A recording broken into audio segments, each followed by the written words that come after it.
Hey,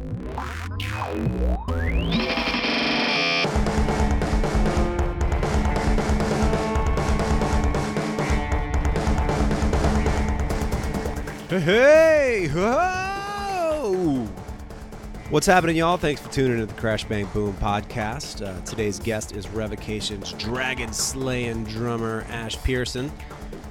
We were able to talk about acclimating to the speed of Revocation's music, which I can only imagine was probably a bit of a test, a physical test, mental test, all of the tests. And he appears to be passing those tests with flying colors, as far as I can tell. Him being mentored by legendary drummer Gene Hoglan, playing his father's Jukebox growing up in Saskatchewan, Canada, which is brutally cold, which we talk a little bit about. And of course, warming up prior to shows and trying to deal with blisters and having to tape your hands up because you didn't properly callous your hands prior to the gig. Plus, we talk a little bit about some of the lessons that he's done for Drum Channel on YouTube, Drumeo out of Canada.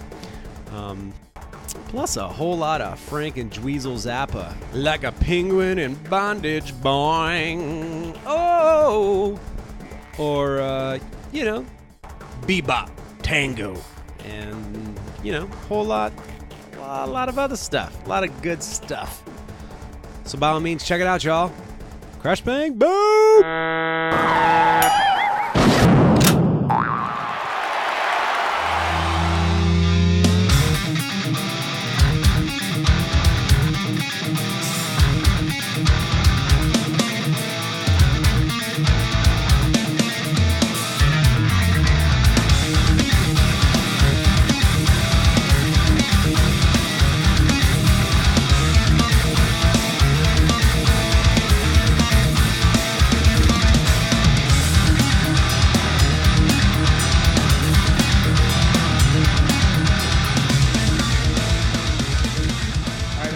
Pearson, presently playing with Revocation. What's happening, man? Hey, just got in town a few hours ago and we set up, and I'm playing the house kit tonight at St. Vitus. And, a lot of faith to do that. How'd that come about? Necessity. It's necessity. Yeah, that would make more sense. Yeah. We're heading down south right now. So we played New Hampshire last night, and now we're in New York, and then we're heading down to Miami. So we're going to play the 70,000 tons cruise, which leaves from the port of Miami. So we're leaving our van in Miami, and we didn't want to take a trailer and leave all of our gear in a trailer in Miami for about a month. Yeah, I would say that's a wise choice. Yeah. So we're bringing our van and just our bare essentials, and we're just getting by tonight with the house kit. There was a few missing pieces, but one of the drummers from one of the other bands was kind enough to, fill in the missing pieces. So I just did a sound check with, one cymbal stand, and I didn't even have a clutch for my hi-hat and stuff like that. I saw that. Yeah, so that was fun. Tell me a little bit about this cruise. What's going on with this cruise? I don't know about it before. No. 70,000 tons cruise. It's been going for about maybe 6 or 7 years now. My old band, 3 Inches of Blood, we have done that cruise before, so I kind of know a bit what it's about. It's really fun. This year it's going to be Carcass is playing. They just got added. Gojira and Nile were supposed to be playing it this year, but they had to drop off for various reasons. But Carcass, Cryptopsy just got added. Testament, Anthrax, Cattle Decapitation, Suffocation, Uli Roth is playing this year. There's lots of really fucking awesome bands. Arch Enemy's playing. There's a bunch of bands like that. Really good stuff happening. Yeah. And how long does the cruise go out for? 4 days. So 4 days, and then we're leaving from the port of Miami, and we're going to Haiti. Oh, really? Yeah. And there's apparently one nice place in Haiti where they keep a destination spot even in the most remote, run-down places, so that's where we're going. And it's like when you go to those places, you only go for 6 hours or something like that, just to step foot on the island and get off the boat and have a couple drinks and check it out. So that's where we're going. So we're going to Haiti. Last time we went to Turks and Caicos, so that was really nice. So yeah, I'm looking forward to going just to say I went to Haiti and you know. And then we boat back to Miami, and bands are playing this whole time. So, wow. So we play 2 shows. Basically, every band that's on there plays 2 shows, and there's like 25 bands, and there's 3 different stages. Wow. On it. 3 or 4 different stages. Are bands playing simultaneously, or do they just swap it? So Yeah, there's really? bands playing over top of each other too. They have different rooms, or Yeah, so there's like the big open pool deck, yeah, or whatever. So they drain the giant pool, put up scaffolding, and then make a place for the crowd to stand, and then they have a stage. Wow. But they still have peripheral hot tubs, so people can sit in hot tubs and watch too.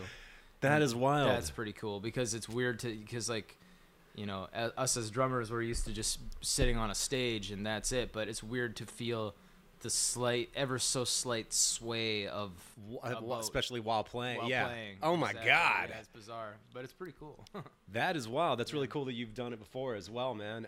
You mentioned Testament, and I know from watching your Drumeo video that's on YouTube, those who have not seen it, check it out. It's awesome. You mentioned Gene Hoglan. Is he still playing with Testament? Yeah. Okay. Well, so one, how do you first, I guess, tell the people about him, and then I'd like to know just how you met him originally, because you took some lessons with him and you were able to study with him. Pretty much, yeah. He doesn't give like traditional lessons like where he like teaches you licks and stuff like that. Although he'll sit and show you how he did things. He's not like exactly a theory guy where he's like permutating things and doing all and like this crazy jazz super technical stuff. Independent modulation. But also. he's just got a fantastic mind, and he can just kind of break down and show you what he does, whatever. So I mean, who he is, I mean, he's like, in my opinion, the best metal drummer in the world, because he has the track record to prove it, and like anything he's played on has been fucking amazing, and his ideas are still fresh to this day. All the stuff he comes up with is fantastic, and so he did Dark Angel, Death, Strapping a Lad, Death Clock, Zimmer's Hole, Meldrum. He's played with Anthrax. He plays with Testament. Played with Fear Factory as well. There's tons. Yeah, it's extensive. He did some sets with Opeth too. Really? Yeah. Whoa. Yeah. And I mean, it's what can you say? He's fucking amazing. He's definitely, undeniably, like the quintessential sort of tech metal drummer, or at least in modern times, the sort of tech metal aspect, or like tech death metal, etc. No matter what subgenre you attach it to, his playing is definitely was one of the first guys that I could think of that was really he's really kind of at the forefront of it, and is really kind of the voice, and I think that is why he's been in such demand, and people. But tell me, I guess, how did you meet him, and how did that work out? I met him when I was 16, so that's like 15 years ago. Yeah. I'm 31 now. Like when I was living in Vancouver, I started playing shows when I was 15 or 16. So when I was still in high school, I'd like go to the scummy bars in Vancouver on the weekends, and go play with my band, my old band, Angel Grinder. Angel Grinder. Yeah. And so Gene was playing in Strapping a Lad at the time, so that was like, say, like 2002 or something like that. And so he was living in Vancouver, even though he's American, doing just strapping jams, and that was kind of like his home base, because Byron, Jed, and Devin Townsend all lived in Vancouver at the time. That's the connection. I couldn't understand it, because I was like, if you were in Canada, I thought he was in Texas. I was like, how did this happen? Yeah. Well, I think he was born in Texas, but he definitely lived there for a long time, but he lives in San Diego, so he grew up in the Bay Area with like the Slayer guys and stuff like that. That would make sense. Yeah.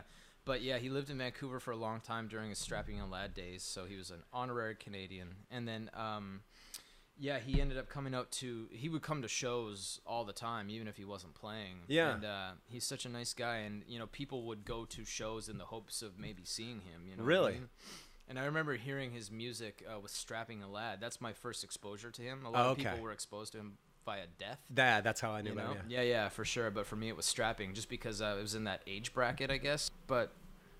And then I saw him, and then someone's like, "That's the guy in that band that I showed you." I'm like, "Holy shit!" And then he came up to me and was like, "Hey, I really like your drumming," even though I was 16 years old, and he's 19. He's 19 years older than me or something like that. Yeah, that's right, 19. So clearly old enough to be your father. Yeah, exactly. So, I mean, I was like, holy shit, wow, yeah, I like your stuff too. So, anyways, I just started like shadowing him.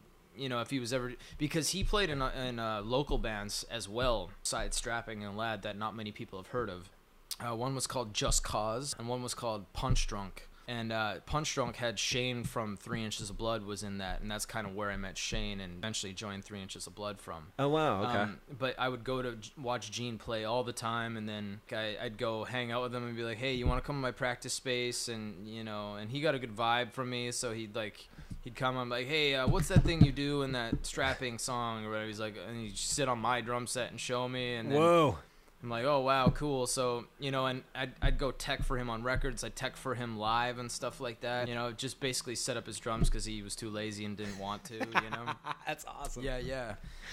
So that was really fun. I got a lot of, like, good education that way of, like, you know, how to act and how, you know, the discipline that he implements and stuff like that. And, yeah, and then eventually when Strapping sort of broke up in 2000, well, they broke up in 2006, I joined one of the bands that he played in. Okay. One of the local bands. Uh-huh.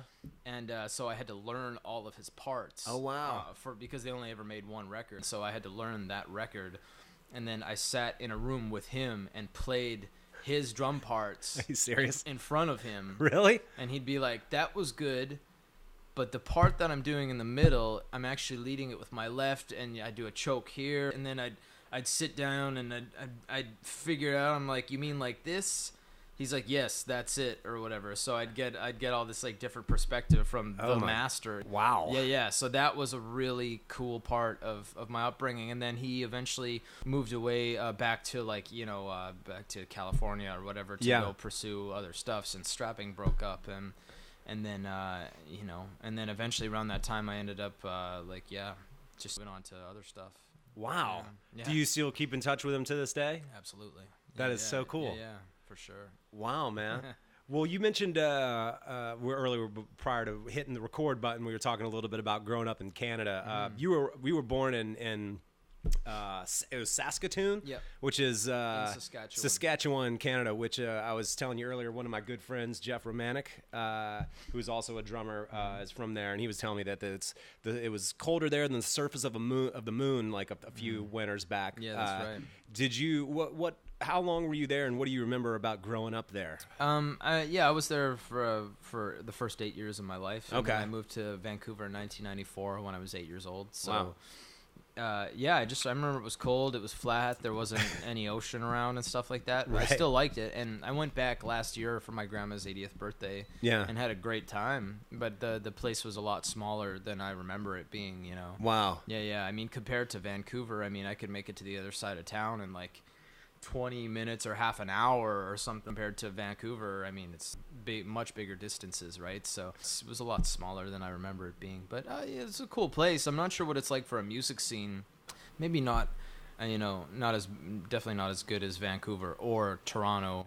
Right. Or whatever. One of the big Montreal, Toronto, yeah. Sure. Yeah. Exactly. What brought about the move to British Columbia from Saskatchewan? My dad had a job change. Okay. Yeah, my parents are still together, but my dad got like a better job or whatever and moved out to Vancouver, kind of where the action was, you know. Gotcha. Were you musically involved prior to that move, or did that happen after moving out there? I played some piano. I took some piano lessons, but I discovered drums on my own when I was 12 years old in 1998. 12 years old in 1998. Do you remember the moment? Do you remember what led you to it? Pretty much. How did it happen? Much Music, which is your guys' MTV. I think one of the first things, it was a toss-up between Marilyn Manson or Korn, because I was right in that target age or whatever where it was like, it was televised, so that was one of the bigger things, the exposure behind that. Mm-hmm. So I saw Marilyn Manson on the Much Music MTV maybe Music Awards, where he was dressed up in a G-string. Oh, yeah. That's memorable. Yeah. And from looking at his Ash and a G-string, you were like, drum sets. I want to play drums. That was it. Well, he was like, I saw him, and then he said, He said something about going to heaven, and why would you want to be in a place that's filled with a bunch of assholes?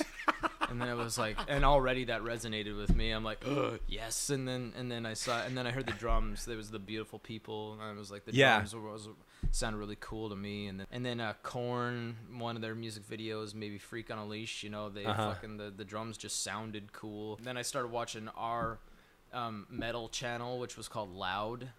Much Music Loud, and you had to stay up late for that one, like 11 p.m. or something like that. Yeah, the Headbangers Ball came on late as well when I was a child. Yeah, so that's the equivalent. So I'd stay up for like an hour, and I had a VCR. We'd have DVDs at the time, of course, or internet for that matter.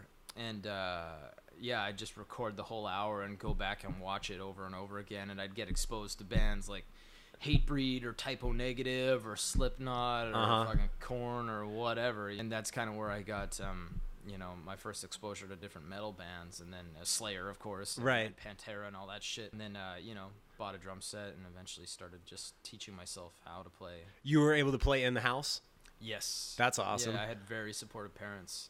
Nice. Very, very supportive. I couldn't have done it without them, without their fucking support and of course guidance and whatever. Just the ability to have that going on in the house. Yep. A child learning to bang on shit. That's Yeah, they gave me my own room, and it's amazing. And then when I first started playing in bands, they let me bring them all over with all their Marshall amps and their bass cabs and shit like that, playing in the basement and like literally shaking the glasses off the fucking shelves and stuff like that. I cannot believe that they put up with that as long as they did. Is amazing. My parents, I don't understand how they did it either, but I've had this discussion before that's kind of the default route. When you're the drummer, everyone brings their shit to your house because it's harder to bring drums elsewhere, and your parents are already acclimated to having that much obnoxious noise in the house anyway, so they either just leave or they can deal with it somehow. Yeah, exactly.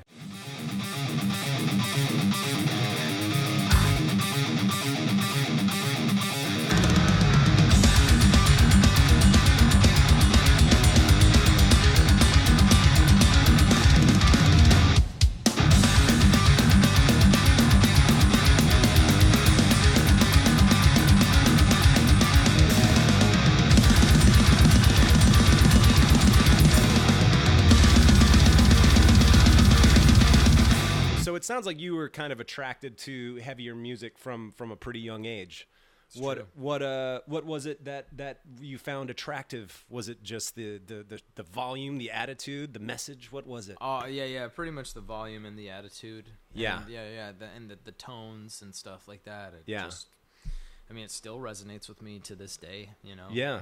A loud snare drum, a loud like fast kick drum, and like a chunky guitar and a really good vocal, Yeah. Yeah. Although I absolutely love funk music and rock and roll and progressive music and stuff like that. I was raised on like Elvis and the Beatles and the Beach Boys and Led Zeppelin and stuff like that.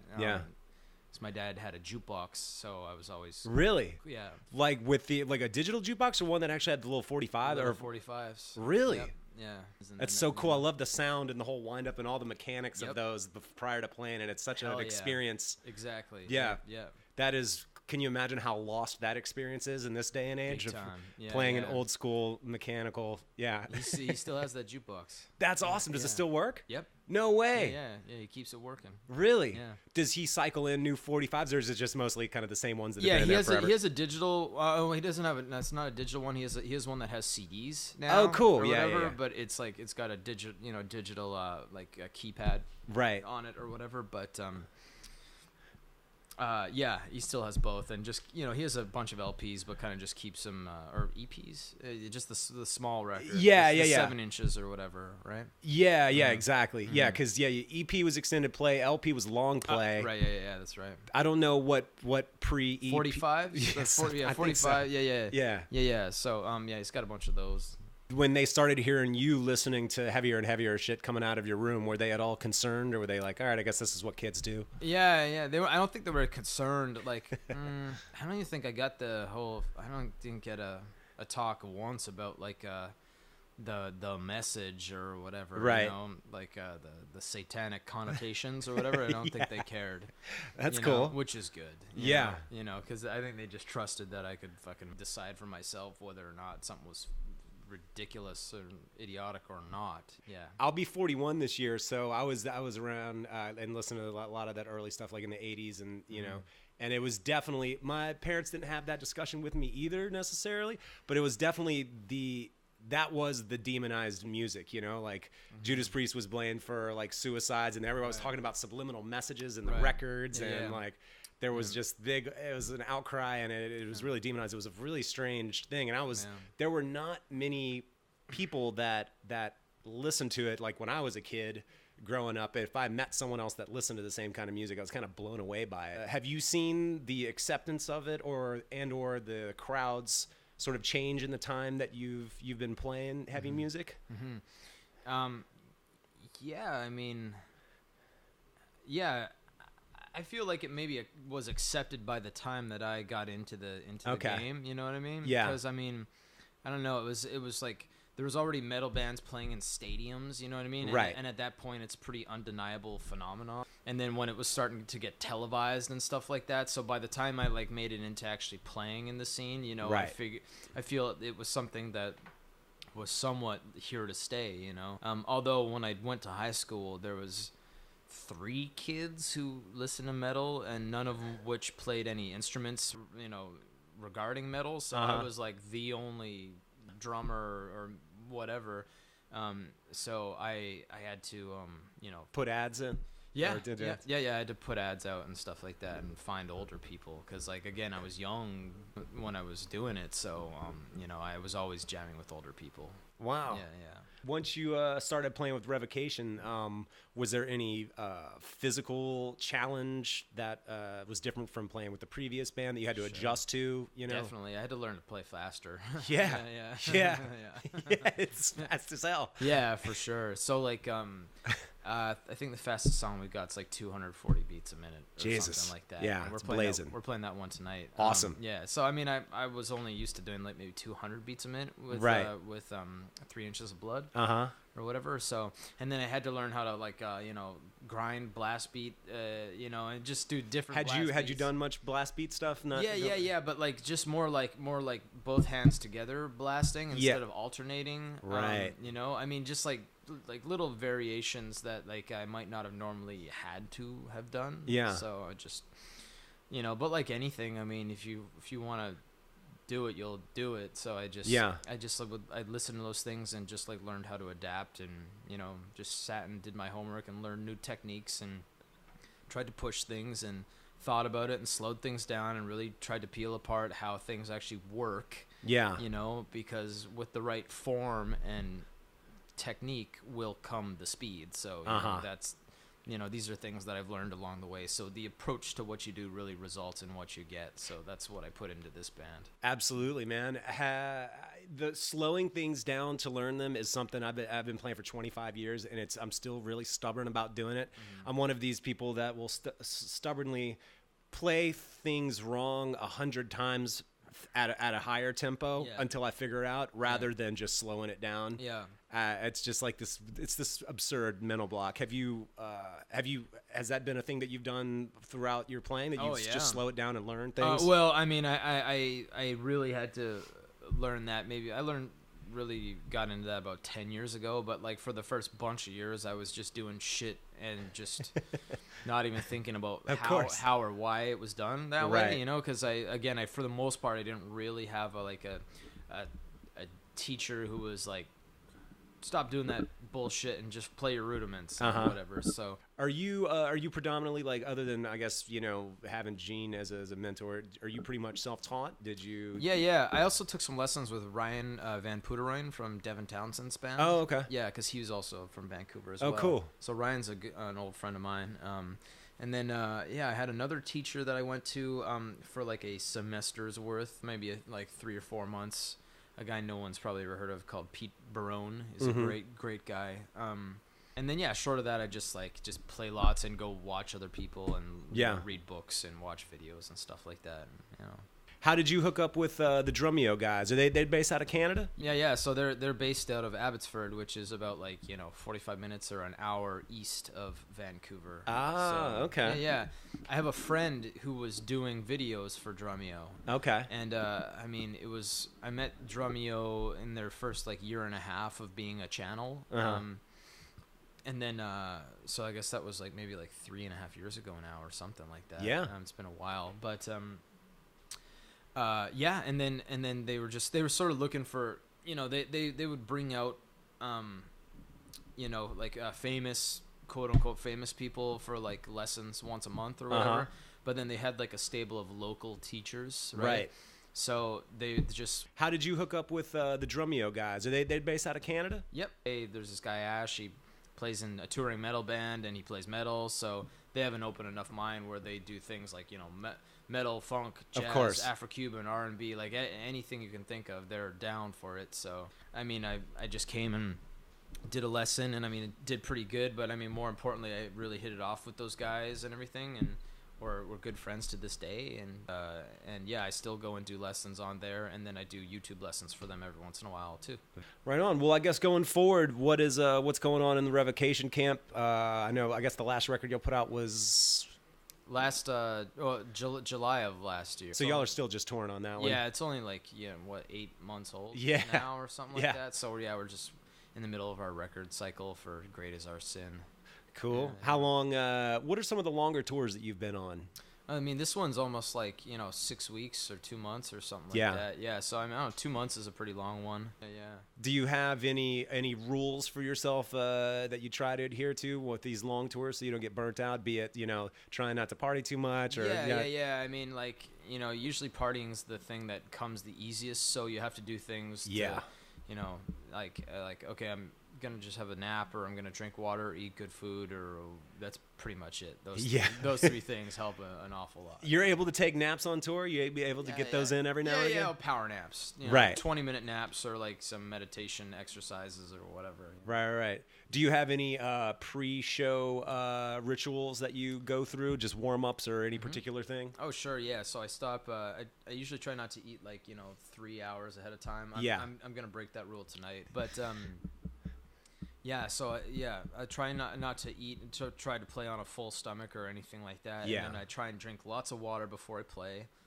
And then I stop maybe about 20 minutes or half an hour before I play, drinking water so I don't have a full belly. Right. And then that's interesting. Yeah. And then I try and maybe close my eyes for 5 or 10 minutes and just kind of I don't know, reset my batteries, recharge my batteries, as it were, And then, I do some warm-ups. I try and start really light, rudiments and single strokes, free strokes, doubles, and that kind of shit. And just reinforce what I know and everything. And then I'll push it a little bit, and then, that's pretty much it. And I just try and maintain a positive outlook.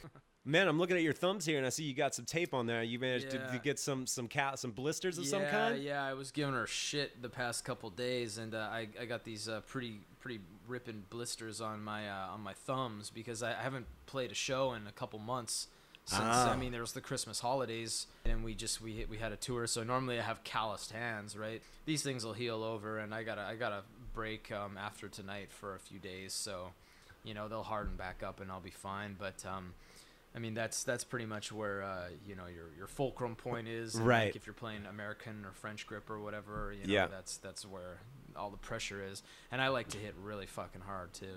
But you can also hit hard without squeezing the stick to the point where you get blisters. But I guess I'm also getting back into show condition. You know what I mean? So part of that is callousing up your hands in the right places. And learning how to relax a bit more, too. Exactly. That's the biggest thing, being in the line of fire, so to speak, and then maintaining a little bit of composure and staying physically loose. Totally. Especially in your hands, because, you can be swinging as I talked to one of the podcast interviews I did. He was talking about playing and having your hands just feel like concrete.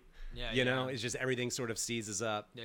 And that is definitely not a good time. It's a terrible feeling. It sucks, especially when it happens at the beginning of the show and you realize you have the rest of the show to play like that. Yeah, it's really bad for your self-esteem. It totally is. Yeah. What are some of the stranger shows that you played in your time? Is there anyone in particular that sticks out that you think, my God, this was just fucking Bizarresville? Yeah, I played in Bulgaria one time. Really? With 3 Inches of Blood. Wow. Yeah, that was interesting. Wow. Yeah, that was put on by the mayor of a small town. Really? Yeah. And he had murals painted on the side of the skyscrapers there of like Ronnie James Dio and Really? different rock gods and stuff like that. Yeah, that was cool. And we went and ate at his restaurant afterwards. That was pretty cool. Wow. When I went, because like I guess there apparently is still pretty like USSR based kind of thinking there. So yeah. At least in 2008 they were, but I was some guy gave me a ring that had a swastika on it as a gift, quote unquote. So I was like, oh wow, thanks for that. And Holy shit! I fucking threw that ring away. But, yeah, it was just like really bizarre, really weird. I ate some shark that day. You know? Really? Yeah. You got a Nazi ring, ate some shark. They were Ronnie James Dio murals. It was all in Bulgaria. It was really bizarre. That's a good one, man. Yeah. It was a good show. That's very cool. Yeah. I've heard you say some stuff about Frank Zappa. We were talking about it a little bit earlier that you're a fan. Yeah. What are some of your? I know it's hard to always pinpoint someone who's arguably the most prolific artist ever. Just about. What are some of your favorite records of his? I know, like for mine, I guess the studio records, for instance, and it's probably a pretty stock answer, but the whole Apostrophe, Overnight Sensation, One Size Fits All, like those three, like studio records. Absolutely, yeah. The first record I ever heard was Freak Out. Yeah. So I love Freak Out. That was my first one as well. Yeah, Is that not the first record? That's the first one. Yeah. 1968 or 66. God, something crazy like that. Yeah. So that one was huge for me, and then Shake Your Booty. Yeah, Shake Your Booty's going. That's with Terry Bozzio on Yeah. it. That's the 80s. That's right. Joe's Garage, of course. Yeah. And then Apostrophe, Overnight Sensation, and One Size Fits All, definitely. And then I had I've like listened to a lot of them, if not all of them at some point. Right. I've listened to them. Yeah, the live one that I still revert back to maybe the most is Live at the Roxy and Elsewhere. Yeah, sure. Yeah, that's a great one. That Chester one is Thompson and Ralph Humphrey. Yeah. What a crazy lineup, and especially because in the studio you could always say, it's just studio tricks, but Jesus, when you hear them play it live, it's like the real deal. Come on, man. Yeah. What the hell? Unfuckwithable. Yeah. It's totally unbelievable. Yeah. And to think that guy, to my understanding, I think I read his autobiography. He was saying that I believe he taught himself how to read and write music. He just went to the library. Yeah. And the next thing is, before he knows, he's conducting symphonies and writing. Yep. It's just what kind of freak? He was just such a freak, man. Yeah. Unprecedented. Well, did you see that new video on Netflix about Frank Zappa? Just basically a compilation of like interviews with him throughout his career, talking about himself, and it's just like instead of someone saying like Frank Zappa was born in here and there, and at this age he did this or whatever. Right. So it's just basically him narrating his own life. Oh wow! It's called Eat That Question. Oh, I knew about this and I have not seen it yet. It's amazing, man. Okay, you gotta check it out. It's so good. Badass. So entertaining. Absolutely. Thanks for that. Thanks for the reminder about that. That was definitely on the list. I got to put it at the front. I could tell one more story about I met Dweezil a couple times because the old bass player for Zappa Plays Zappa came on tour with 3 Inches of Blood. Oh, cool. So that's where I first got in with that crowd. But I'm pretty good friends with most everybody in the band now. Wow. Except for Dweezil. Like I've met him a few times, but I went up on stage with them one time. Actually twice. I did some singing on.